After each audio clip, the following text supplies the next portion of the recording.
efficiency-free surveys. For those of you in the gerosphere, you know, that's pretty cool. And I took the job. And here's what I didn't count on. I fell in love. That's what I didn't count on. I fell in love with the people, the caregivers and the elders and their families. I fell in love with the rhythm of the work. And I mean, to tell you the truth, there was one other real bonus. It was 5 miles away from my house, and I could ride my bicycle there. And I made an arrangement with when I took the job, it was on the condition that the nursing home laundry would wash my pants and shirt.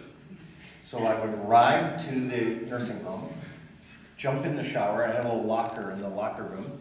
I would grab out the shirt and the pants.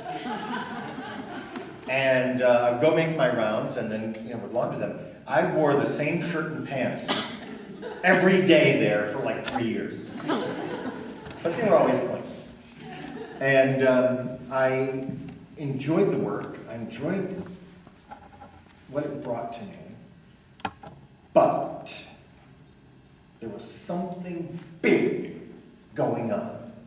And it wasn't right. And I'll never forget a day I came to work at the nursing home, not that long after I started, and I was asked to go see a woman who had a rash on her arm. Now, honestly, a skin rash. Not that complicated. So I go down the hall, and the nurse is with me, and I go into the room, and I was especially young and especially foolish at that time. And I used my big, dumb doctor voice. Anybody with gray hair in the audience knows this voice. Hello, Mrs. Smith! Yes. I'm glad to be with you! Anyway, I go in, I'm talking to her, I look at the rash on the arm, I know what it is, I'm ready to prescribe a cream. And this woman, this very frail, very old woman, with the palest blue eyes, she reached up from her bed and took a hold of my arm and just kind of pulled me down over the bed. So I was over her looking down. And she said to me, "I'm so lonely."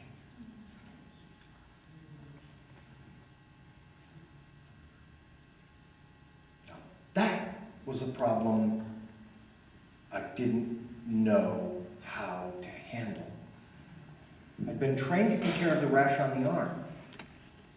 But to her, the rash on the arm was nothing. She was dying of a broken heart, and I had nothing to offer.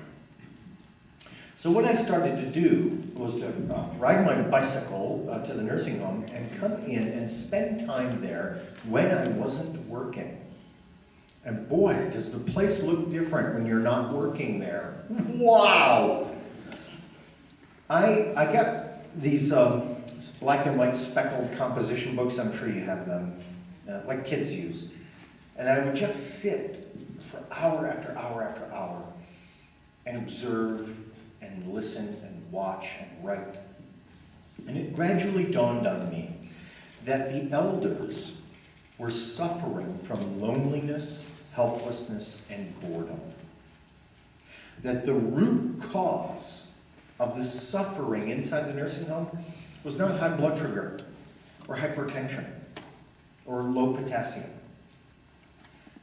The cause of the suffering was spiritual, in that these elders felt that they did no longer belonged among the living.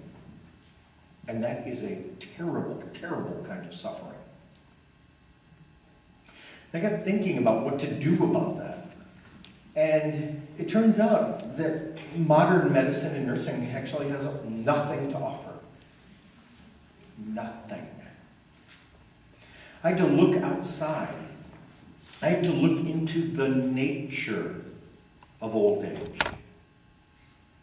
What does it mean to be old? To be very old, to be frail. And gradually I came to understand that what changes most of all for very, very old, very frail people is that their world gets smaller. Very small. Now, I'll give you an example. I'm in the later part of my middle age right now, and yet I'm going to finish here, and then I'm going to Billings, Montana. I'll be in Billings, Montana tomorrow, and then I'll be back home for the weekend. Fine. But I'm just telling you, right here in Asheville, if you invite me back 50 years from now, I'm not coming. I'll send you a note, but I'm not coming because 50 years from now, my world will be very much smaller than it is now. And in fact, you've seen this among your own relatives. As you advance into old age, your world gets smaller. Now, what does this mean? What it means is that the nursing home isn't really a nursing home. It's actually a world we make for our elders. It is fundamentally an ecological system that's created by humans to provide for very frail older people and becomes, for those old people, their whole world. Now, this is the moment I had a realization that scared the hell out of me and continues to scare the hell out of me. When we're given a chance to create a world for the frailest and most deserving among us,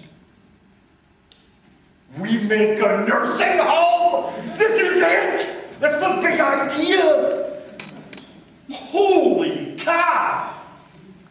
You would think we could do better than that.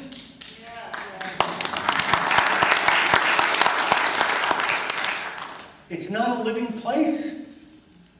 Fundamentally, it's a dying place. So I started asking questions about worlds and world making, and of course I was led directly back to the story of Eden. And what I love about the story of Eden is that it's all about world making. And, you know, if you know the story, and I reckon down here you do, if you know the story, it all starts out great. Whoosh! Cosmos! Sun, moon, night, day, land, sea. Wow! Excellent! Then there's a human being. And the problem starts. And I want you to think for a moment, if you know that story well, think for a moment. What was the first problem in the universe? Loneliness. Think about it. In all creation, the first problem, the first prayer was, God, I am lonely. Now the answer to the prayer came in two forms. One was a companion.